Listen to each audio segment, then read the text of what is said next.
बिस्मिल्लाहिर्रहमानिर्रहीम। Top story के साथ आपका मेज़बान अल्ताफ़ बयानी हाजिर है नए टॉपिक और नए मौज़ूआत के साथ और इंशाल्लाह नए मेहमान के साथ। नाज़रीन, हालिया दिनों में और शायद कल ही की बात है कि एक अंदोनाक सानहा, मैं कहूँगा दहशतगर्दी का एक और बड़ा वाक़या पिछली दफ़ा हमने देखा कि KPK में पुलिस लाइन के अंदर घुसकर दहशतगर्दों ने मस्जिद को निशाना बनाया और एक सुसाइड था, प्लांटेड था। अब तक इसका फ़ैसला नहीं हो पाया और कोई सही रहनुमाई नहीं मिल पाई, क्योंकि कहने वालों का कहना है कि सुसाइडल अटैक से जो है वो ज़मीन पे गड़ा पड़ना चाहिए, वहाँ पे छत का उड़ जाना। लेकिन बहरहाल छत को इतनी मजबूत नहीं हुआ करती है हमारे यहाँ तो पूरी की पूरी बिल्डिंग ही जो है वो ज़मीन बोस हो सकती है किसी छोटे से धमाके के साथ। ये है मयार हमारी तामीरात का। तो बहरहाल ये एक अलग मौजू है, लेकिन बहरहाल ये एक इंतहाई संगीन तरीन हमला था और ग़ालिबन एक काफ़ी अरसे के बाद एक बड़ा हमला हमें नज़र आया था। इसके बाद भी हमारी आंखें नहीं खुली और कल शहर कराची में, रोशनियों के शहर कराची में, पुलिस चीफ के ऑफिस के अंदर दहशतगर्दों ने अपनी आमाजगाह बनाने की कोशिश की। रिपोर्ट्स और मैं और आप यकीनी तौर पर इस पूरे सारे मनाजिर को लाइव मीडिया पर देख रहे थे और जिस दीदा दिलेरी के साथ फायरिंग और धमाके मैंने और आपने सुने, शायद किसी मुल्क में और किसी मुल्क के इतने बड़े शहर में इस किस्म की किसी वारदात का होना कुछ फिल्मी सा सीन लग रहा था। और किस अंदाज से और कई सवालात, क्वेश्चन मार्क हैं हमारे हिफाजती और हमारी जो है सिक्योरिटी के ज़िम्मेदार इदारों पर कि किस तरह से जब पुलिस या इस किस्म के दीगर इदारे जिनका काम आवाम को सिक्योरिटी और सेफ्टी फराहम करना है, वो अगर इस लेवल पर हैं और उनका मयार ये है, तो शायद मेरी और आपकी क्या हिफाजत हो पाएगी या नहीं हो पाएगी, ये बड़ा अहम तरीन सवाल होता है जिस पर के अब सवालात उठ रहे हैं। लेकिन बहरहाल मैंने और आपने ये लाइव मनाजिर देखे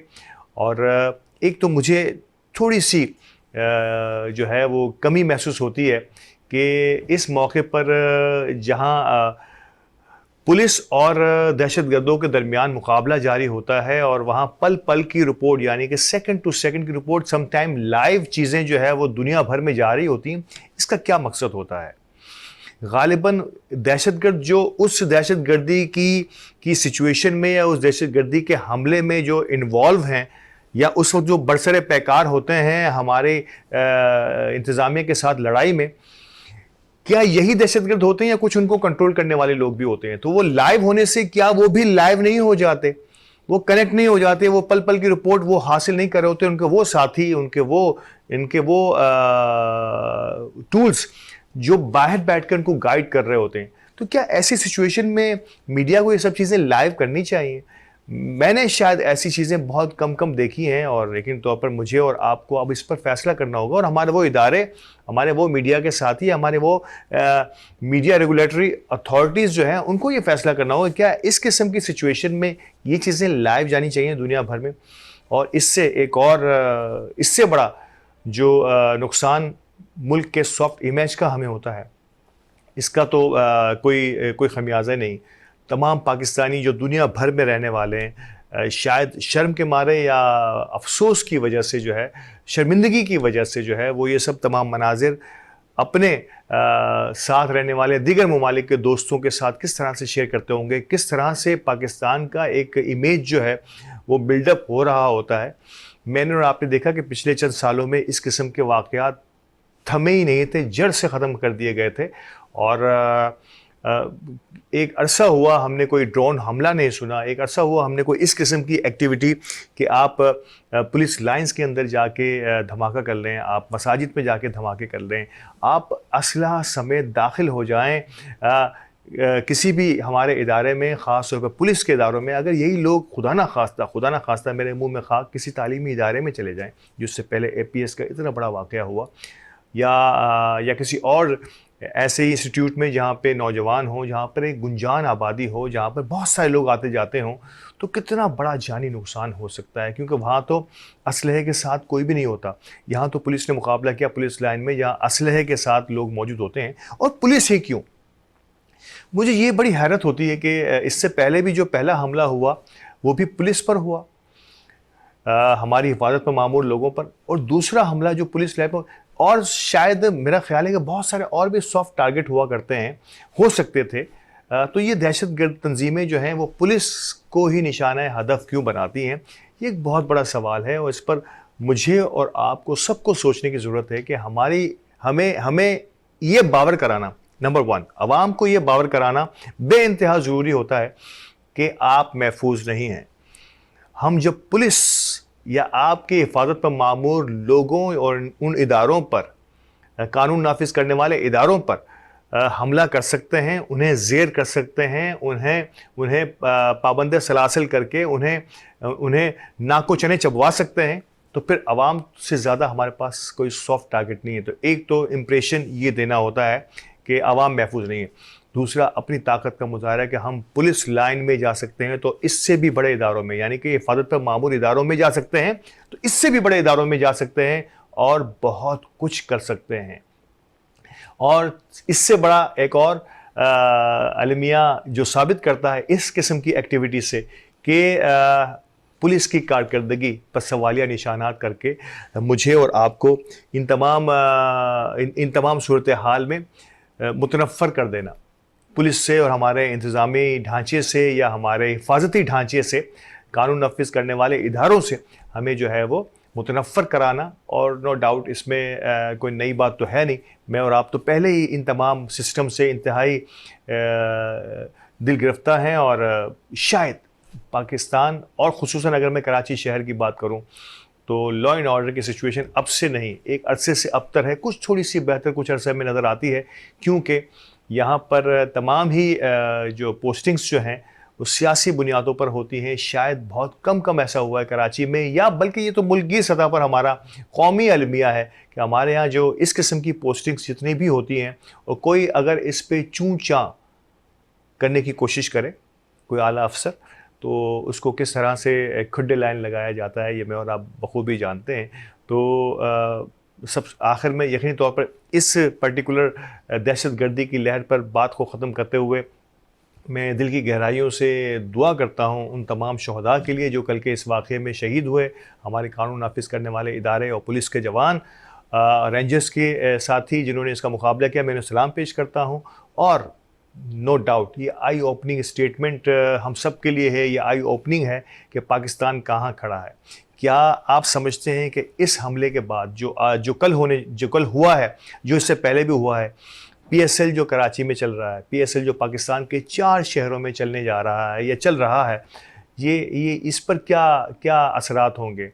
क्या PSL को जारी रखने के दौरान ही ये तमाम मराहिल का हो जाना, आप समझते हैं कि कितनी बड़ी आलमी घिनौनी साजिश है पाकिस्तान के ख़िलाफ़, जो मुसलसल चली जा रही है, और मैं और आप जो हैं वो इसमें पिसते चले जा रहे हैं। और अवामी सतह पर अगर देखा जाए तो कोई बहुत ज़्यादा रद्द अमल नहीं है, और बहुत सारी अवामी बातें आज मैं आपसे करने वाला हूँ, लेकिन नो डाउट कि इसमें कोई शक की बात नहीं कि हम इंतहाई मुर्दा तरीन अक़वाम बनते चले जा रहे हैं। अवाम ये कहती है कि हम कर क्या सकते हैं, इसमें कोई शक व शुबे की बात नहीं है कि वाकई अवाम के हाथों में कुछ नहीं, लेकिन अवाम के मुँह में ज़बान तो है, वो ज़बान तो हिला सकते हैं, कम अज़ कम अपनी ज़बान तो हिलाएँ, हिलाना होगी। और अब भी हम नहीं बोले तो फिर हमारी नस्लों का खुदा ही हाफिज़ है, पाकिस्तान खाली हो जाएगा। नई नस्ल और तालीम याफ्ता नस्ल ब्रेन ड्रेन की सूरत में दूसरे मुल्कों में जाकर पाकिस्तान का नाम तो रोशन कर सकती है, लेकिन शायद अपने मुल्क के काम नहीं आ सकेगी। पाकिस्तान ने क्या क्या गौहर नायाब पैदा नहीं किए, या हम कर सकते हैं। हालिया मिसाल तुर्की के ज़लज़ले की बड़ी मशहूर तरीन ख़बर रही और मैंने और आपने सुनी कि एक पाकिस्तानी ने एक बहुत बड़ी रकम अतिये के सूरत में तुर्की को, तो क्या ये पाकिस्तानी जो दुनिया भर में फैले हुए पाकिस्तानी है, शायद इससे भी बड़े मोतबर और दौलतमंद पाकिस्तानी दुनिया भर में हैं, क्या वो पाकिस्तान को इस किस्म की हेल्प नहीं कर सकते? वो क्यों नहीं करते? क्योंकि हमारी हुकूमतों पर इनका ट्रस्ट नहीं है। आप हालिया दिनों में देख रहे हैं कि ज़र मुबादला के ज़खायर किस तेज़ी से नीचे गिरे हैं। ज़र मुबादला के ज़खायर में पाकिस्तानी कौम का पैसा जो बैरून मुल्क पाकिस्तानी है, ये बहुत बड़ा टूल होते हैं इस ज़र मुबादला के ज़खायर को मेंटेन करने में और इसे बढ़ाने में। लेकिन जब अवाम का और ख़ास तौर पे बैरून मुल्क पाकिस्तानियों का हमारे मुल्क की हुकूमतों पर एतमाद का फुक़दान हो जाए और एतमाद ना रहे, तो ये इस किस्म के हालात होते हैं कि हमारा ज़र मुबादला के ज़खायर जो हैं वो 19 बिलियन डॉलर से लेके अब कोई 1.5, 2, 3, 4 मैक्सिमम यहाँ तक पहुँचे हुए हैं, और ये भी हमारे अपने नहीं है, कहा यह जा रहा है। तो बड़ी सोचने की बात है मेरे और आपके लिए, और अब भी अगर हम नहीं जागे तो फिर सोते ही रह जाएंगे, और अगली नस्ल हमारी हमें और आपको ये कहकर याद रखेगी कि शायद हमने अपने बच्चों के लिए, आने वाली नस्लों के लिए कुछ नहीं किया जो हमारे असलाफ ने हमारे लिए किया था। ये वो वक्त है जब हमें और आपको कम से कम अपनी आवाज़ बुलंद करनी होगी इस नाइंसाफ़ियों के ख़िलाफ़। और ये जो नाइंसाफ़ियों की एक तवील फ़हरिस्त मेरे सामने भी रखी है, जो मैं आज के प्रोग्राम में आपसे डिस्कस भी करने वाला हूँ, तो इस पर कब आवाज़ बुलंद करेंगे हम? तो प्लीज़ इस पर सोचना होगा, और सोचने के लिए ही तो अल्लाह ताला ने हमें दिलो दिमाग दिया है कि हम सोचें और इस पर किस अंदाज से आगे बढ़ना है, पाकिस्तान को किस तरह से बचाना है। पाकिस्तान आज तारीख़ के एक अहम तरीन और बड़े नाजुक मोड़ पर खड़ा है। जी हाँ, बिल्कुल नाजुक मोड़ पर है। और मैं गुज़िश्ता दिनों एक 75 साल, कमोबेश पाकिस्तान की उम्र ही के एक बुज़ुर्ग से बात कर रहा था, तो मुझे बड़ी हैरत हुई कि वो ये बता रहे थे कि इन्होंने 2 मरतबा पाकिस्तान को इस किस्म की सूरत हाल में देखा है अब तक अपनी 75 साल ज़िंदगी में। पहली मरतबा जब पाकिस्तान 2 लख्त हुआ, ये 71 की बात हो रही है, जब मशरक़ी पाकिस्तान से जुदा हुआ, उस वक्त ये सिचुएशन थी, यानी कि दिल गिरफ्तार थे पाकिस्तानी बहुत ज़्यादा पाकिस्तान के 2 लख्त होने पर। जिन्होंने ये काम करना था, दुश्मनों ने और उनके सहूलतकारों ने, उन्होंने वो काम कर दिया। जिन सियासी क़ुव्वतों ने उस वक्त अपना काम करना था, उन्होंने भी अपना काम कर दिया, लेकिन उस वक्त का पाकिस्तानी बहुत रंजीदा और अफसुर्दा था। और उस वक्त के बाद आज का दिन है, उस वक्त के बाद आज का दिन कमोबेश। और शायद ये हम सब के लिए आई ओपनिंग की बात है कि लोग आज की इस सिचुएशन को 71 की सिचुएशन से मिला रहे हैं। मशरक़ी पाकिस्तान जब 2 लख्त हुआ था, तो खुदा न खास्ता, मेरे मुंह में खाक, पाकिस्तान एक इंतहाई नाजुक तरीन मोड़ पर है। और मुझे और आपको अब सोचना होगा कि हम किस तरह से पाकिस्तान की बका के लिए और पाकिस्तान को दुश्मनों के चुंगल से छुड़ाने के लिए अपनी कोशिश में क्या हिस्सा डाल सकते हैं, ये हमें देखना होगा। और देखने की बात, इसके अलावा आज के मौजू में एक चीज़ और मैं ऐड करता चलूँगा, और ये बहुत ज़रूरी है, क्योंकि गुज़िश्ता दिनों पेट्रोल प्राइसेस फिर बढ़ गई हैं। 22 रुपये पेट्रोल पर, और कमोबेश इससे ज़्यादा पैसे जो है वो डीज़ल पर बढ़ाए गए हैं। और यकीनी तौर पर पेट्रोल बढ़ता है तो पाकिस्तान की और अशियाए खुर्दनोश की कोई भी चीज़ सस्ती रह नहीं सकती है, क्योंकि बल्कि हमारी ज़रूरियात ज़िंदगी की तमाम ही चीज़ें जो इस्तेमाल की हैं और जो खाने पीने की हैं, वो तमाम ही चीज़ें बढ़ती चली जाती हैं। और इसका महंगाई पर इतना गहरा असर पड़ता है। और इस महंगाई के तूफ़ान में पेट्रोल बम को गिरा देना एक बहुत बड़ी हुकूमती और मईशत की नाकामी करार दी जाती है। कहने का मकसद ये, मैं आपको अगर एक सवाल, आपसे एक मासूमाना सवाल करने की जसारत करूं, तो क्या हुकूमतों को पता नहीं कि अवाम की इस्तात, अवाम की कमर में अब इतना बोझ डालना नामुमकिन सी बात है। कहीं से रिलीफ तो नहीं मिल रहा, लेकिन जो है पैदर पे अवाम पर बोझ डाले चले जा रहे हैं अवामी। क्या इन्हें इल्म नहीं है अवाम की इन नाकामियों का, अवाम की इन बर्बादियों का इल्म है, लेकिन बदकिस्मती है कि हमारी हुकूमतें इस तरफ सोचती बहुत कम है। क्यों नहीं सोच पाती? हाथ बंधे हुए हैं हमारे। IMF ने और उन इदारों ने जिनसे हम कर्ज लेते हैं, वो अपनी शराइत बनवाते हैं, और अपनी शराइत पर बहुत कुछ करने के लिए बहुत कुछ करना पड़ता है। और जब कर्जदार, आप आम सी बात में कहीं से आप कर्ज लें, किसी सूद पर या किसी बैंक पर, तो आपने उनकी शराइत पर दस्तखत करने होते हैं। यही शायद इस तरह से पाकिस्तान में भी हो रहा है।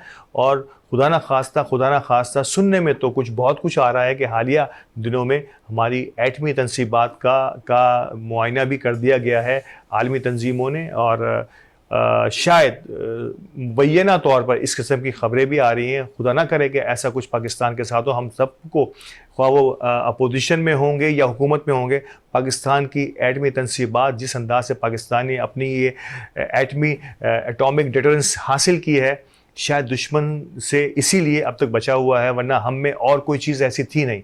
और अगर ये भी डिटरेंस हमारे हाथों से चली गई तो हम किस तरह से आगे निकल पाएंगे। मुझे ब्रेक ली का कहा जा रहा है। ब्रेक के बाद हाजिर होते हैं और इस मौजू पर मज़ीद बात करने के लिए हमारे साथ रहिएगा।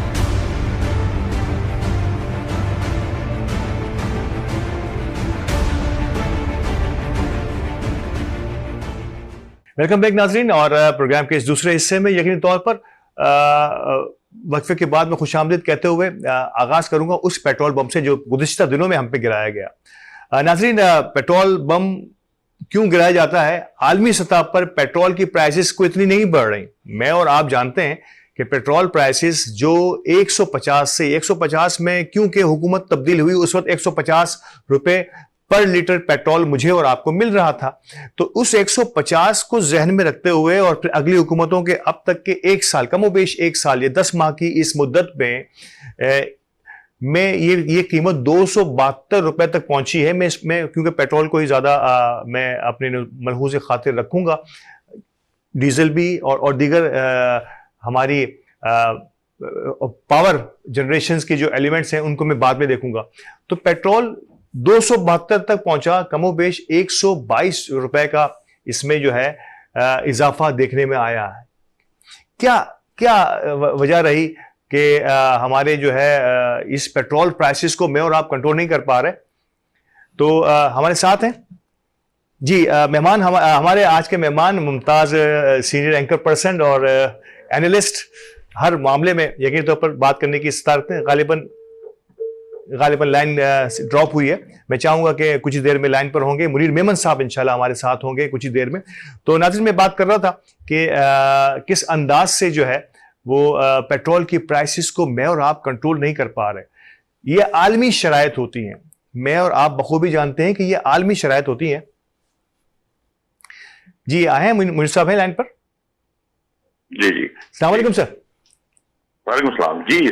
बहुत शुक्रिया मुनीर मेमन साहब, एक बार फिर मैं आपको जहमत दे रहा हूं और आप हमारे साथ हैं। बात कर रहा था मैं पेट्रोल बम की मुनीर साहब कि ये दुनिया में तो पेट्रोल की प्राइसेस, आलमी मार्केट में पेट्रोल की प्राइसेस को इतनी तेजी से नहीं बढ़ रही जितनी हमारे यहाँ पिछले 10 माह के अंदर 150 से लेके अब 272 तक पहुंचे हम, यानी कि 122 रुपए का इजाफा हुआ। ऑलमोस्ट मैं डबल के करीब कहूंगा। कैसे देखते हैं कि क्यों ऐसा करना पड़ता है हुकूमतों को, बजाय ये कि वो अपने अखराजात को कम करें? एक तवील फहरिस्त है जो सोशल मीडिया पे भी गर्दिश कर रही है कि कहां किस किस मद में किस बुजुर्ग को और किन किन लोगों को पेंशन और दीगर मराहत की मद में क्या कुछ दिया जा रहा है, लेकिन बोझ जब डाला जाता है तो सिर्फ और सिर्फ आवाम को ही पेड़ ही डाला जाता है। क्या कहेंगे सर साहब से? अल्ताफ साहब, सबसे पहले तो आपका बहुत बहुत शुक्रिया, आपने मुझे लाइन पे लिया। लेकिन आपके सवाल का जवाब देने से पहले कराची में एक बहुत बड़ा हादसा हुआ, सानिया हुआ। मैं उस दहशतगर्दी की शदीद अल्फाज में मजम्मत करना चाहूंगा। और जो आपने सवाल पूछा कि पेट्रोलियम मसनूआत की कीमतें, देखिए पहले एक वक्त था कि पाकिस्तान का जो रुपया था वो इतना मजबूत था कि कहीं अगर कोई इंटरनेशनली इफेक्ट होता था पेट्रोलियम मसनूआत की कीमतों में, डाउनवर्ड भी होता था, तो हम उसका ज्यादा से ज्यादा बेनिफिट ले सकते थे। आज हमारे हुक्मरानों की नाकिस पॉलिसीज की नतीजा यह है कि रुपए ने इतनी कदर को इस हद तक कमजोर कर दिया और डॉलर के मुकाबले रुपया इतना कमजोर हो चुका है कि आज इंटरनेशनल मार्केट में आप देखें चीजें उतनी महंगी नहीं है जितनी माजी में हुआ करती थी। और खुदा ना करे उतनी महंगी अगर हुए तो फिर हम कहां जाके करूंगे कि कोई मेरे ख्याल से कोई प्लानिंग है नहीं, फिर तो ये शायद पेट्रोल 500 रुपए का भी आपको ना मिले। लेकिन आप ये देखें कि हमारा रुपया कमजोर होता गया, हमारे हुक्मरान खामोश बैठे रहे, हमारे हुक्मरानों ने कोई पॉलिसी नहीं की, बड़े दावे किए, बड़ी बड़ी बातें की, लेकिन कुछ ना हुआ। और अब जो महंगाई की अभी जो लहर है, आप एक आम आदमी को अगर रोड पे विजिबल हो और आप देखें, उसको ऑब्जर्व करें, तो आम आदमी के आंसू भी खुश्क हो चुके हैं। हुकूमत की पॉलिसी नहीं है और मुझे नजर भी नहीं आ रहा कि आइंदा 4 से 6 माह बाद हुकूमत कहां पे खड़ी है। इस वक्त जो हुकूमत ने ये तमाम तर इकदाम किए हैं, सिर्फ और सिर्फ अपनी जात के लिए किए हैं, अपने वक्त को एक्सटेंड करने के लिए किए हैं। इनमें से कोई एक ऐसा इकदाम नहीं है जिसको मैं ये देखते हुए कहूं कि नहीं, ये पाकिस्तान को इस माशी दलदल से 4-6 महीने के अंदर मुकम्मल तौर पर निकाल देगा और पाकिस्तान मजबूत हो जाएगा, मुस्तहकम हो जाएगा, 1-2 साल के अंदर ही मामला बेहतर हो जाएंगे। यानी कि आगे कुछ, मुझे साहब आप ये कह रहे हैं कि आगे भी कुछ नजर नहीं आ रहा। मैं आपने जिस बात से जिस ब्रेकअप दे सकता हूँ, जी मैं ब्रेकअप दे सकता हूँ साहब। देखें, हो ये रहा है कि हुकूमत ने ये जो तमाम तर एक्टिविटी की है अपने जो टेन्योर को एक्सटेंड करने के लिए की है।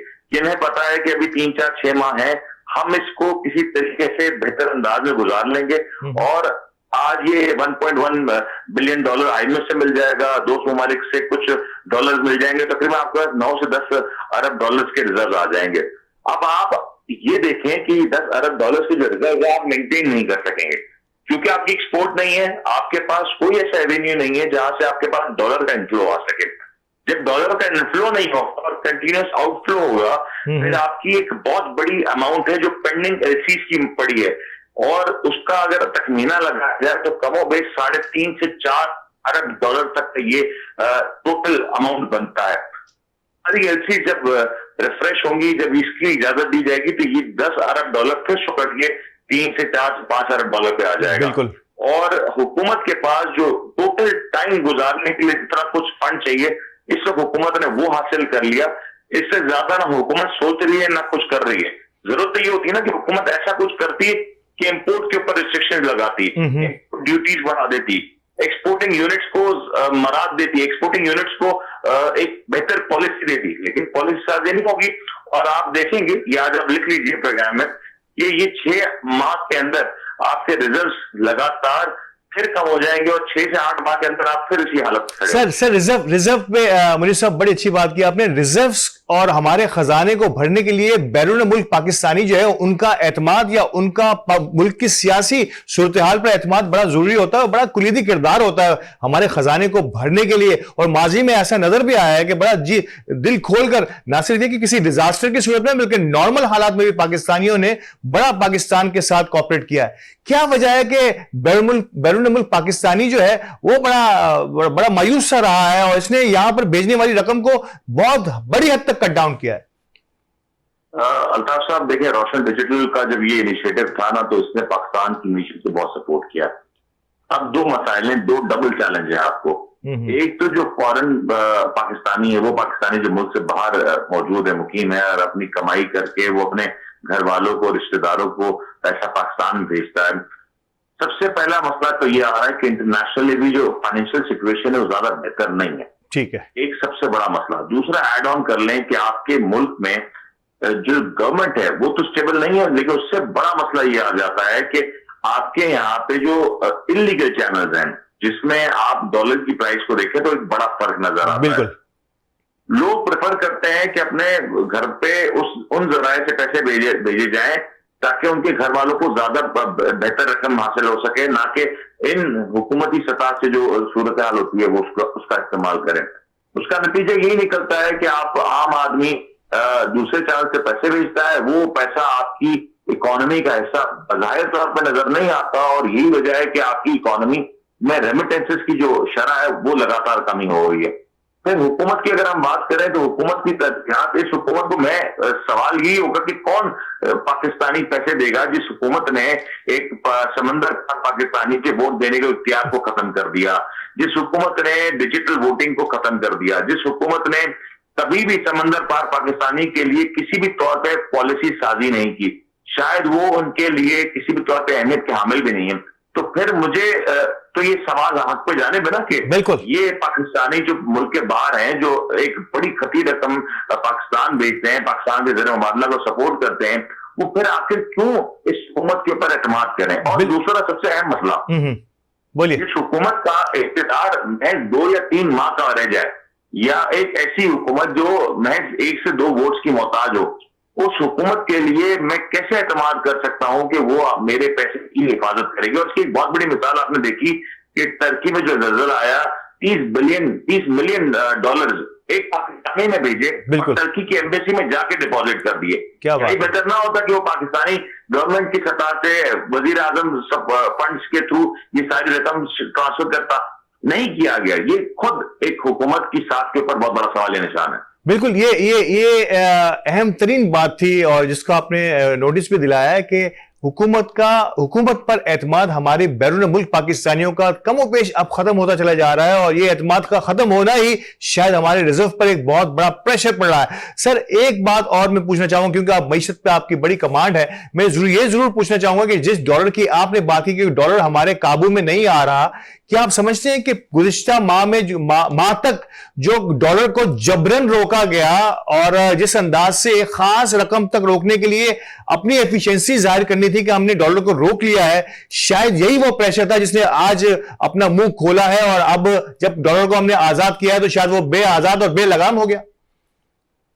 अल्ताफ साहब, मेरे ख्याल से सूरत हाल कुछ और है। मैं इसको एक डेविल्स एडवोकेट के तौर पर अगर देखूं तो ये सारे का सारा खेल रचाया गया। पहले एक तासुर दिया गया कि सब बेहतर हो जाएगा, ये हो जाएगा, डॉलर की कीमत नीचे आई, वहां से डॉलर किसने परचेज किया? गवर्नमेंट के पास ये फिगर्स मौजूद हैं। गवर्नमेंट क्यों नहीं बता रही? गवर्नमेंट क्यों नहीं बता रही कि डॉलर उस वक्त पे जब डॉलर इतनी तेजी से नीचे आ रहा था तो वहां से बाइंग किस जराये से की गई, किसने ये सारी की सारी बाइंग की? गवर्नमेंट को बताना चाहिए। या तो गवर्नमेंट के खुद के लोग मुलविस हैं या मौजूदा हुकूमत के लोग मुलविस हैं। ये गुजरा मुलविस हैं जिन्होंने बड़ी तादाद में या तो डॉलर खरीदे या खरीदवाए। और आज आप देखें कि डॉलर इतनी ज्यादा सफा पे आ चुका है कि डॉलर आपकी सोच से परे हो चुका है। आज आप किसी से बात करें तो कोई कहेगा कि डॉलर 300 का हो जाएगा, कल आप किसी से बात करें डॉलर 350 का हो जाएगा, कोई कहेगा 350 का हो जाएगा। ये मुल्क है क्या है? इसके ऊपर कोई काम होगा या नहीं होगा? इसके ऊपर कोई पॉलिसी साजी होगी या नहीं होगी? ये सवाल तो, इन सवालों के जवाब तो देने होंगे इसहाक डार साहब को। इसहाक डार साहब जानते हैं कि लूप होल्स कहां पे हैं, फिर वो क्यों आइडेंटिफाई नहीं कर पा रहे? एक वफाकी हुकूमत ये कह दे कि हमारा डॉलर स्मगल हो रहा है और ये उसमें कुछ नहीं कर सकते, तो फिर मेरे ख्याल से उनको हुकूमत छोड़ के घरों को चले जाना चाहिए। बिल्कुल, अपने उन लैंड में चले जाना चाहिए जो इन्होंने दुबई और लंदन और दीगर मुल्कों में बनाया। बिल्कुल, और नो डाउट के इसहाक डार साहब को तो पहले ही ढूंढना पड़ रहा है, खुद उनके हुकूमती अरकान, उनके साथी अरकान जो आज इनके सामने खड़े होकर इन्हीं की पॉलिसीज को ऊपर नुक्ताचीनी करते हैं। तो ये एक अलग सवाल है। सर, आखिरी सवाल, इससे पहले कि मैं आपको खुदाफिज कहूं या आपका शुक्रिया अदा करूं, अवाम क्या करेगी? क्या आप समझते हैं कि अवाम का जिस मौके पर अब खड़ा होके अब अगर नहीं बोले तो कब बोलेंगे? अवाम को क्या हो गया है? कौन सा ऐसा पानी पिला दिया गया है कि अवाम खामोश होगी? जो पिछले सुना था कि पुराने अदवार में 10-20 पैसे 25 पैसे चवन्नी बढ़ जाती थी किसी चीज पर तो अवाम जो है वो मैदानों में और सड़कों पर आ जाया करती थी, लेकिन आज अवाम जो है 22 रुपए पेट्रोल पर यकमुश्त, जबकि दुनिया में कुछ भी नहीं बढ़ा है। क्या अवाम को ऐसा कौन सा सत्तू पिला दिया गया है? सर, ये सवाल आपने मुझसे पूछा, मैं भी ये सवाल पूछना चाहता हूं, लेकिन एक बात बताएं, ये अवाम को इतना ज्यादा कमजोर कर दिया गया। देखिए, पहले के हालात जो आप बता रहे हैं ना, उसके मामला अलग होते थे। पहले जो सूरत होती थी कदरें मुख्तलिफ होती थी और उसके बाद किसी तौर पर उसको मैनेज कर लिया जाता था। एक आम आदमी अपने लाइफस्टाइल की वजह से इतना ज्यादा उस लाइफस्टाइल का कैदी नहीं था, तो वो किसी और तक बैलेंस भी कर लेता था और एहतजाज करने के वक्त भी निकाल लेता था। बिल्कुल। आज आप मुझे ये बताएं मेरे भाई कि अगर किसी के घर में कोई शख्स भूखा बैठा हुआ है, उसके बच्चे भूखे हैं, उसके बच्चों की स्कूल की फीस अदा नहीं हुई, उसके घर में एक बीमार शख्स मौजूद है, तो वो अवाम कैसे निकल सकती है एहतजाज करके? आपने इस अवाम की कमर इस हद तक तोड़ दी कि वो एहतजाज के लिए भी खड़ी नहीं हो सकती। आपका एक तबका है जो एहतजाज कर सकता है, एहतजाज करने की शपथ रखता है, लेकिन वो तबका आज आपकी सियासी तौर पे उसको बिल्कुल दीवार से लगाया जा चुका है और वो शायद ऐसी कश्मकश में है कि मुल्क और निजाम की एक अलग बहस चल पड़ी है।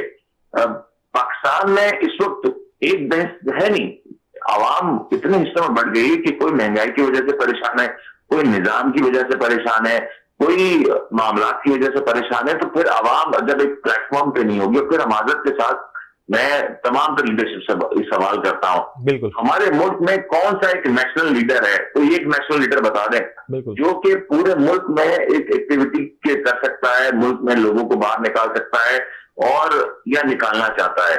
लोग कहते हैं खान साहब है, लेकिन माजरत खान साहब की पिछले कितने अरसे में कराची के हवाले से कोई बेहतरी रही, कोई ऐसी पेशरफ रही, को खान साहब कितना हद तक कराची में रहे, अपने जब इक्तदार के रोज थे खान साहब के, तो कितनी रातें कराची में उन्होंने गुजारी, मेरे ख्याल से शायद एक रात भी उन्होंने कराची में ना गुजारी। बिल्कुल बिल्कुल फिर बिल्कुल आप कैसे एक्सपेक्ट कर सकते हैं कि आवाम निकलेगी? और देखिए कराची और लाहौर ये ऐसे दो शहर हैं, ये आवाम अगर निकलेगी तो यहीं से निकलेगी। बिल्कुल बिल्कुल यहीं से निकलेगी। अगर एक जमाना था, बहुत शुक्रिया मैं कहूंगा मनीष साहब, बहुत बहुत शुक्रिया आपका एक बार फिर मुझे वक्त देने के लिए। जब भी कोई भी तहरीकें उठा करती थी वो कराची और हैदराबाद से उठा करती थी, लेकिन शायद कराची और हैदराबाद की आवाम को पिछले 2-3 दहाइयों में इस हद तक पीस दिया गया है कि शायद अब यहां से अब तहरीकें नहीं उठती। यहां से अगर उठता है तो ज्यादा से ज्यादा हमारा नौजवान जो एक जमाने में ब्यूरोक्रेसी की जानिब गामजन हुआ करता था, कराची का दिमाग, अब वो कराची का दिमाग जो है मोटरसाइकिलों पर या तो बाइकिया पे नजर आएगा और या आपको फूड पांडा की सर्विसेज देता हुआ नजर आएगा। ये हो गया कराची के साथ पिछले 2-3 दहाइयों के अंदर। हमारे साथ रहिएगा, वक्फे का वक्त हो जाता है, वक्फे के बाद दोबारा हाजिर होते हैं और किसी नए मौजू पर बात करते हैं।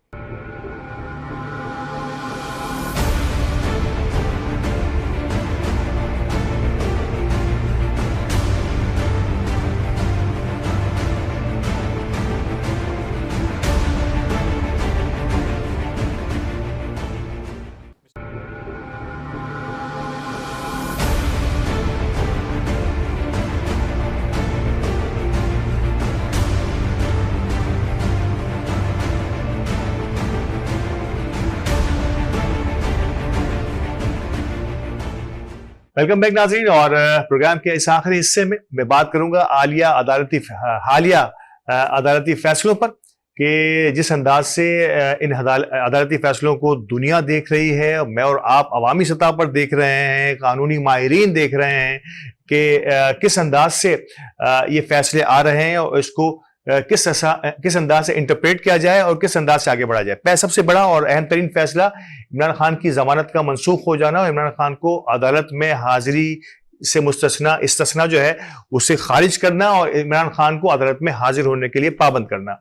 ये अहम तरीन सवाल था और इस पर बड़ी चिमगोइयां भी होती रहीं। जजेस बैठे रहे, ऑनरेबल जजेस, मौजूद जजेस साहिबान ने वक्त दिया इमरान खान को अदालत में पेश होने के लिए, लेकिन बदकिस्मती से इमरान खान पेश ना हो पाए। इसकी एक अलग कहानी है जो पाकिस्तान तहरीक इंसाफ या जो कानूनी माहिरीन है वो बयान करते हैं, लेकिन मेरा ख्याल है कि अदालत में पेश होना हर पाकिस्तानी की अव्वलीन तरजीह होनी चाहिए। कहने का मकसद ये है कि अगर अदालत में पेश होना है किसी भी पाकिस्तानी को, अगर अदालत का हुक्म है तो उसे पेश होना चाहिए, लेकिन इमरान खान क्यों नहीं हुए?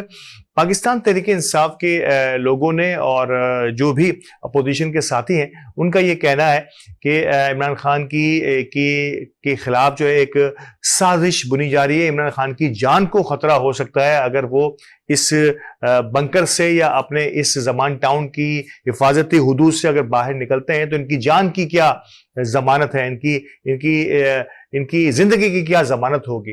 तो खैर जिंदगी की जमानत तो कोई भी नहीं दे पा सकता, लेकिन कुछ ऐसी पसे पर्दा साजिशों का, शायद मैं कहा ना मुबैना तौर पर मैं कहूंगा पसे पर्दा साजिशों का इन्हें इल्म रहा और उन्होंने ये सोशल मीडिया पे भी बातें गर्दिश कर रही हैं, जिसके बायस उन्होंने एक मौके पर बिल्कुल जाने की सूरत हाल बन गई थी कि वो अदालत में जाना चाहते हैं, लेकिन अदालत में वो नहीं गए और अदालत ने उनकी इस दरख्वास्त को खारिज कर दिया और अब गालिबन इन्हें गिरफ्तारी देनी पड़ेगी या गिरफ्तार कर लिया जाएगा। ये एक अलग सूरत हाल है कि इमरान खान को किस तरह से गिरफ्तार किया जा सकता है, इसका तरीकाकार क्या होगा, क्या पंजाब पुलिस जो है इस पर अपने प्लान को किस तरह से एग्जीक्यूट कर पाएगी, क्योंकि जमान टाउन के बाहर भी एक बहुत बड़ी तादाद अवाम की एक नोटिस पर, एक कॉल पर हजारों की तादाद में बच्चे, बूढ़े, जवान, खवातीन पहुंच जाते हैं। तो ये किस तरह से मुमकिन होगा इमरान खान को गिरफ्तार करना, ये एक अलग सवाल है।